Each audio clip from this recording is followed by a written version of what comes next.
C'est un millier de la journée de ce mercredi que Christian Pitonga et sa délégation font leur entrée ici, dans la cour de l'Assemblée provinciale. Face au rapporteur de l'organe délibérant, le vice-gouverneur donne quelques éléments d'appréciation de ce projet de dit budgétaire pour l'exercice 2020 avant de se confier face aux caméras. Le budget qui se chiffre en équilibre et dépasse à 169 milliards 8 179 425 francs congolais, soit un taux de croissance évalué à 0,49% comparativement au budget de l'exercice finissant.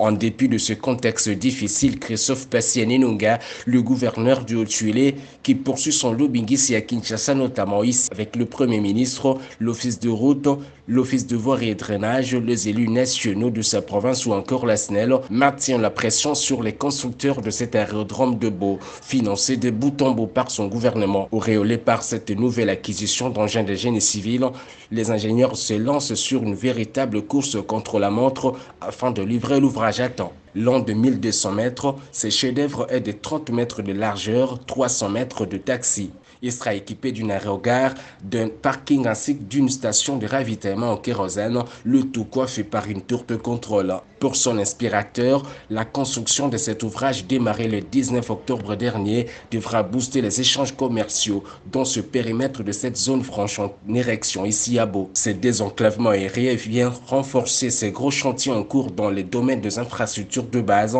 dont ce route, ce pont et ce bâtiment public consolidé par ces engins de génie civil qui font du Haut-Tuélé l'une des provinces les mieux équipées du pays de Tshisekedi, le chef de l'État.